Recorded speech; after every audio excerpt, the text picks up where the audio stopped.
गौरी शंकराय नमः। मैं स्नेह प्रेम समृद्धि ब्लॉग्स में आप सबों का स्नेहिल अभिनंदन करती हूँ। रोज बुधवार 26 फरवरी महाशिवरात्रि का महापर्व महाव्रत रखा जाएगा। इस महापर्व का आप सभी को हार्दिक शुभकामनाएं। महादेव की कृपा आप सब पर बनी रहे। आज के इस श्रृंखला में महाशिवरात्रि पर शिव की 4 प्रहर की पूजा कैसे करें, 4 प्रहर की पूजा किस विधि से की जाती है, क्या करना होता है इसमें, इसी पर चर्चा करूंगी। संपूर्ण जानकारी आपके साथ शेयर करूंगी। महाशिवरात्रि का महत्व शिव महापुराण में बृहद रूप से दिया गया है। शिवरात्रि तो हर महीने पड़ती है। हर महीने के कृष्ण पक्ष की चतुर्दशी तिथि को शिवरात्रि का व्रत रखा जाता है, शिवरात्रि की पूजा की जाती है। लेकिन फाल्गुन मास के कृष्ण पक्ष की चतुर्दशी तिथि को महाशिवरात्रि के नाम से जाना जाता है। और ये महाशिवरात्रि जो है उन्हीं शिवरात्रियों का बृहद रूप है। शिव महापुराण में इस महाशिवरात्रि के महत्व को बताते हुए कहा गया है कि जो भी धारक, जो भी जातक, जो भी भक्त इस दिन 4 प्रहर की पूजा करते हैं उनकी सभी मनोकामनाएं सिद्ध हो जाती है। जैसा कि नाम से ही ज्ञात होता है शिवरात्रि, तो रात्रि में जो 4 प्रहर होते हैं उसी में पूजा का महत्व है, उसी में पूजा का विधान है। पूजा तो दिन भर होती है, लेकिन जो 4 प्रहर की पूजा का वर्णन है वो रात्रि के लिए है। महाशिवरात्रि ये वो तिथि है जिस तिथि को शिव अग्नि स्तंभ के रूप में प्रकट हुए थे। और जब माता सती ने अपने पिता दक्ष प्रजापति के वहां शिव के अपमान से दुखी होकर अपने शरीर को जब अग्नि कुंड में डाल दिया था, अपने शरीर का परित्याग कर दिया था, तो शिव ने वैराग्य धारण कर लिया। और पुनः जब माता सती पार्वती के रूप में जन्म ली, जब उनका प्राकट्य हुआ, तब शिव ने वैराग्य त्याग कर इसी महाशिवरात्रि की तिथि को माता पार्वती के साथ परिणय सूत्र में बंधे थे। तो इसलिए महाशिवरात्रि का जो ये पर्व है, ये व्रत है, बड़ा ही महान है। शिव महापुराण के सती खंड में, पार्वती खंड में इसका वर्णन आपको मिलता है। अब बात आती है कि रात्रि के जो 4 प्रहर है उनकी पूजा की। तो सबसे पहले हम जान लेते हैं कि रात्रि जो होती हैं, आप जानते होंगे सभी कि रात्रि 4 प्रकार की होती हैं। दारुण रात्रि, मोह रात्रि, काल रात्रि और शिव महारात्रि। दारुण रात्रि जो है वो होली की रात को कहते हैं। मोह रात्रि जो है जब वासुदेव श्री कृष्ण का प्राकट्य हुआ था, यानी कि जन्माष्टमी की रात्रि को कहते हैं। काल रात्रि दिवाली की रात को कहते हैं। और महाशिवरात्रि जब शिव ने पार्वती को ग्रहण किया था, पार्वती के साथ जब उनका मिलन हुआ था, तो महाशिवरात्रि है। इस दिन जो पूजा का विधान है, सर्वप्रथम दिन में हम क्या पूजा करेंगे और रात में कैसे करेंगे, ये अब हम जान लेते हैं। लेकिन उसके पहले मैं आपको एक और बात बताना चाहूंगी कि कई बार बातें होती है कि शुभ मुहूर्त की।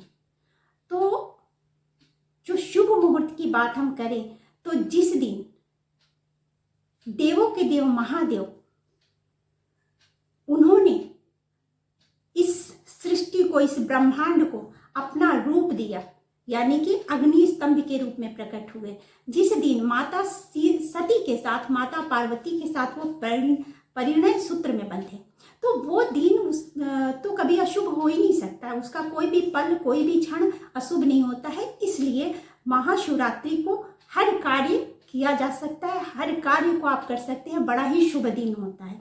इसलिए इसका कोई शुभ मुहूर्त अगर आप कहना चाहें तो आप जिस भी मुहूर्त में पूजा करें वो फलदायी होता है। अब दूसरी बात आती है कि क्या भद्रा का जो है प्रभाव है इस दिन। तो जब शिव की बात आती है तो वो तो उनके नाम से ही सारे जो दोष हैं वो मिट जाते हैं। फिर भी भद्रा की बात अगर कहूँ तो भद्रा का प्रभाव है, और 11 आवर्स 11 घंटे के लिए भद्रा का प्रभाव है। लेकिन भद्रा जब पृथ्वी पर होती हैं, जब पृथ्वी पर उनका वास होता है तभी उसका प्रभाव हम पर पड़ता है।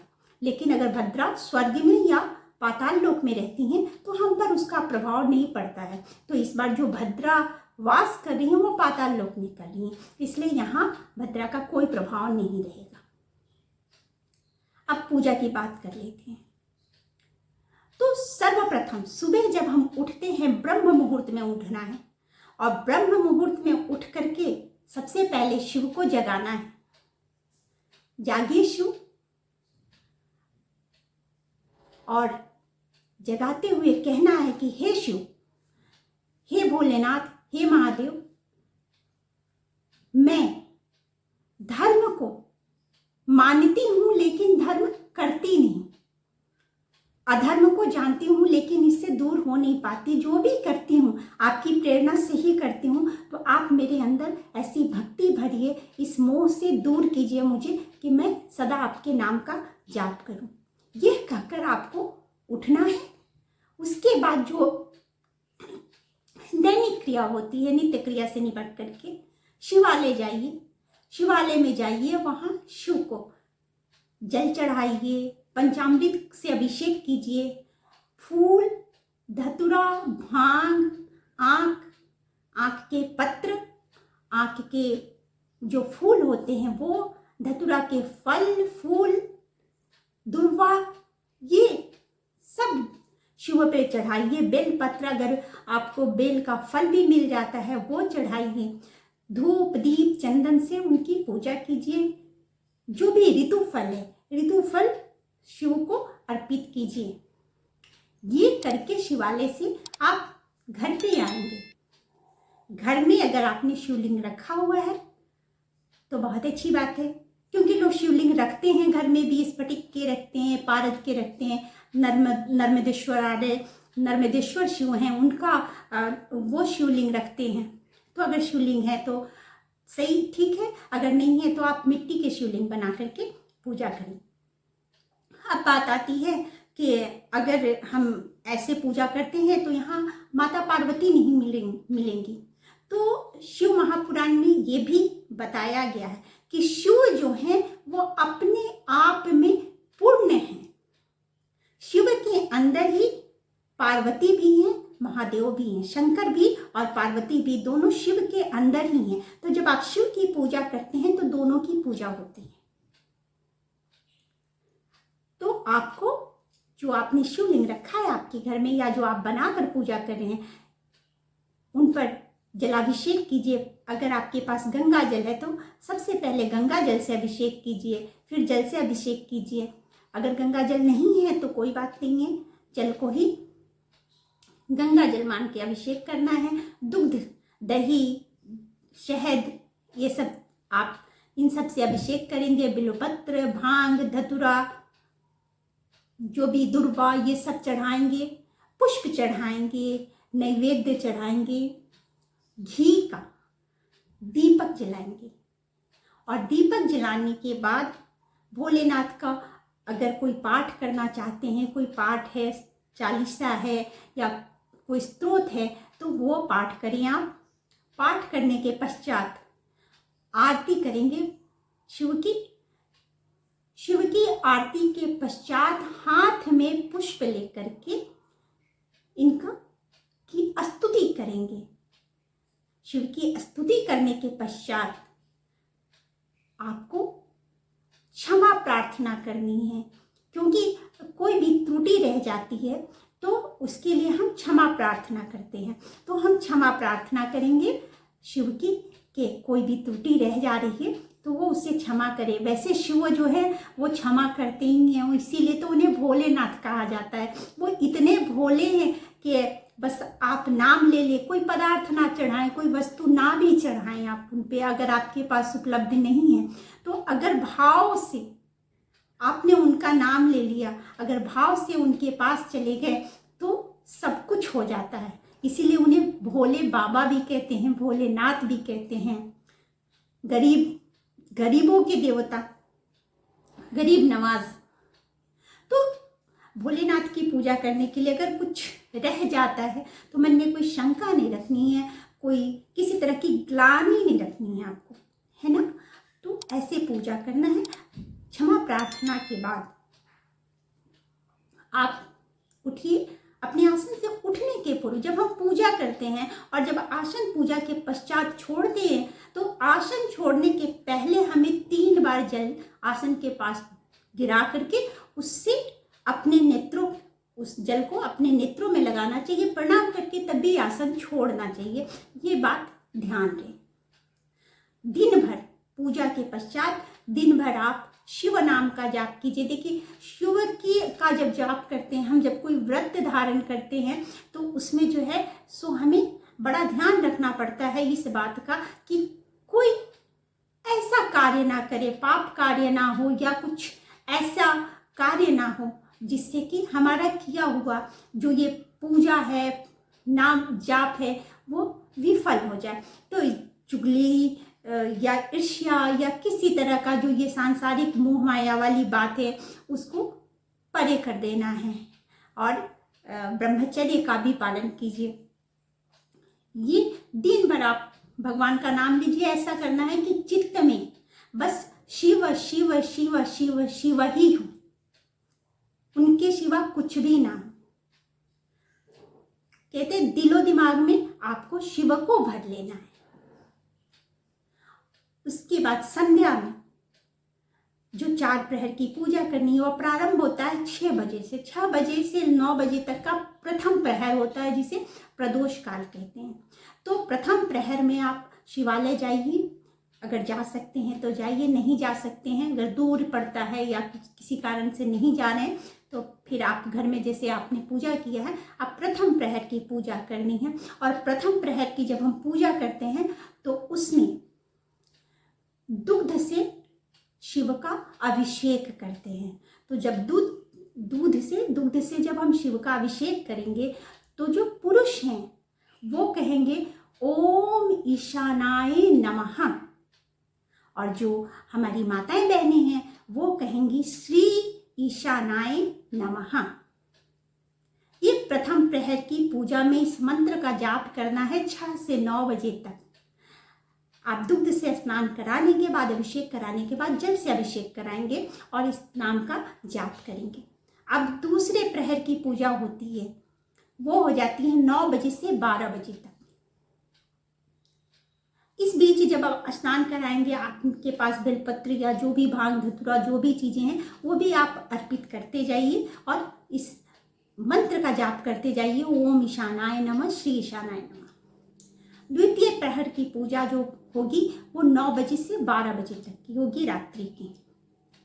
इस समय जो शिव का अभिषेक किया जाता है वो दही से किया जाता है, दधी से।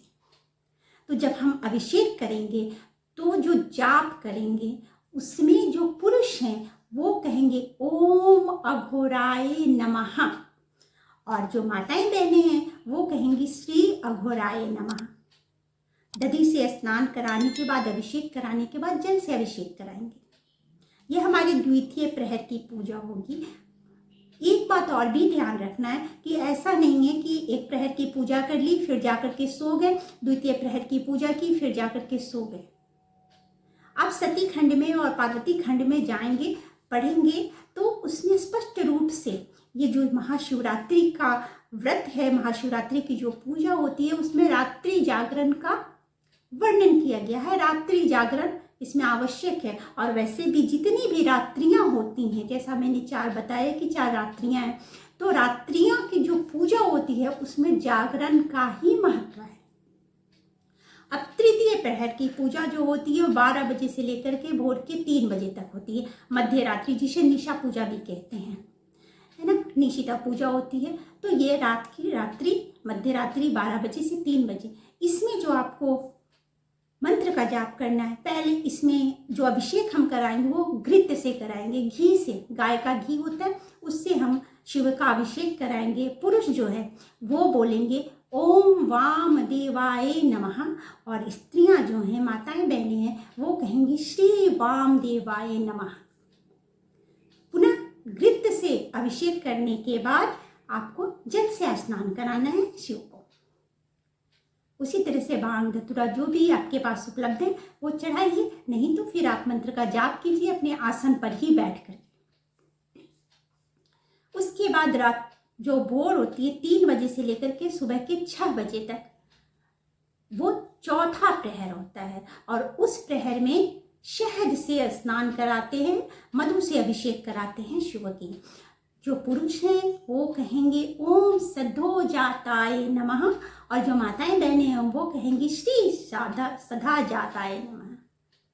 पुरुष ओम सदा जाताय नमः और माताएं बहनें श्री सदा जाताय नमः का जाप करते हुए शहद से शिव का अभिषेक करेंगी, और उसके बाद जल से अभिषेक करेंगी। 6 बजे तक आपको जो है सुमंत्र का जाप करना है, जो भी बिल्व पत्र, भांग धतूरा जो भी चढ़ाना है आप चढ़ाएंगे।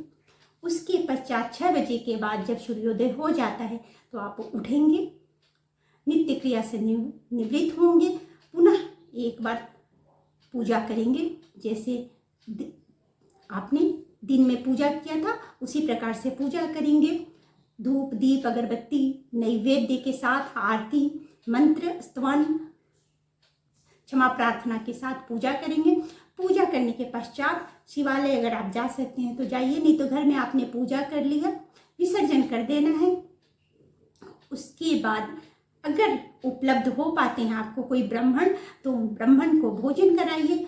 भोजन के पश्चात कुछ दान दक्षिणा दे सकते हैं आप, कोई मिल जाता है तो दीजिए, किसी को भी कुछ भी दीजिए, कपड़े या अन्न, ये जो भी है दान अवश्य कीजिए, क्योंकि व्रत के बाद दान का महत्व होता है।